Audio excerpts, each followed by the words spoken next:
MC কলেজের ছাত্রাবাসে স্বামীকে বেঁধে গৃহবধূ ধর্ষণের ঘটনায় ছাত্রলীগ কর্মী সাইফুর রহমান ও অর্জুন লস্করের ৫ দিনের রিমান্ড মঞ্জুর করেছেন আদালত। সোমবার সিলেট মেট্রোপলিটন ম্যাজিস্ট্রেটের দ্বিতীয় আদালতের বিচারক সাইফুর রহমান তাদের এই রিমান্ড মঞ্জুর করেন। আসামিদের হাজিরের সময় অপ্রীতিকর ঘটনা এড়াতে সোমবার সকাল ১১টা থেকে আদালত এলাকায় পুলিশ মোতায়েন করা হয়। পুলিশি পাহারায় প্রিজন ভ্যানে করে সকাল ১১টা ৪০ সাইফুর রহমান ও অর্জুনকে আদালতে নিয়ে আসা হয়।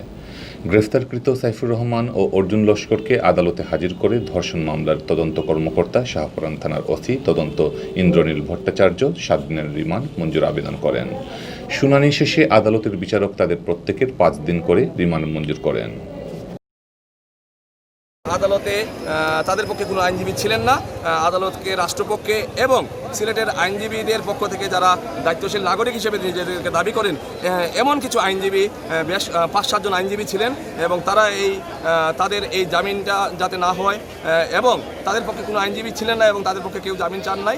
পরবর্তীতে আদালত যেহেতু তাদের পক্ষে কোনো আইনজীবী ছিল না আসামিদের পক্ষে, আসামিদেরকে জিজ্ঞাসা করেন আপনারা এই অপরাধ সম্পর্কে কী বলেন, আপনাদের যে অভিযোগ আনা হয়েছিল।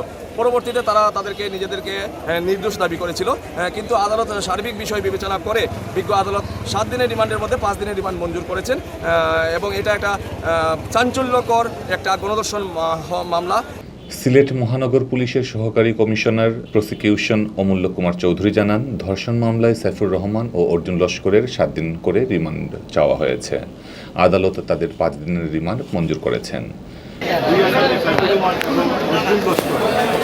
7 দিন করে রিমান্ড আবেদন করেন মহানগর আদালত সাইফুর রহমান সাহেবের আদালতে। দ্বিতীয় আদালতে আমাদের হিয়ারিং শুনে, দ্বিতীয় অ্যাডভোকেটের চিকিৎসকদের হিয়ারিং শুনে 5 দিন রিমান্ড প্রত্যেক আসামি 5 দিন করে রিমান্ড। শুক্রবার এমসি কলেজে ঘুরতে আসা এক দম্পতিকে তুলে নিয়ে যায় ছাত্রলীগ ক্যাডাররা।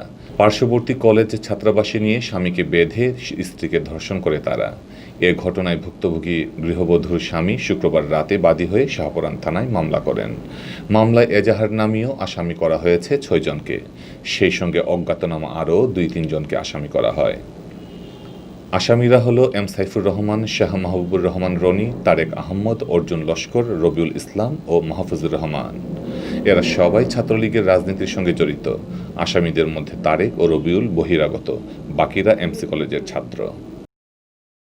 এদের মধ্যে র্যাব, পুলিশ পৃথক অভিযান চালিয়ে সাইফুর, অর্জুন, রনি ও রবিউলকে গ্রেফতার করেছে। এছাড়া ধর্ষণের ঘটনায় জড়িত থাকার অভিযোগে রোববার রাতে ফেঞ্চুগঞ্জ থেকে পুলিশ রাজন নামের ছাত্রলীগের আরেক সন্ত্রাসীকে গ্রেফতার করেছে।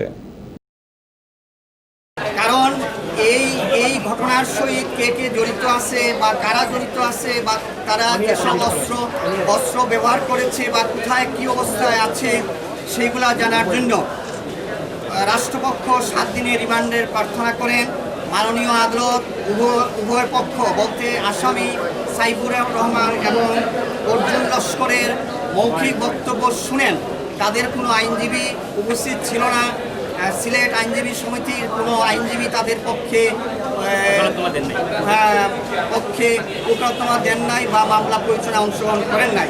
এই অবস্থায় আমরা রাষ্ট্রপক্ষ ৭ দিনের রিমান্ডের পরিপ্রেক্ষিতে মাননীয় আদালত উভয় পক্ষের শুনানি ক্রমে ৫ দিনের রিমান্ড মঞ্জুর করেন।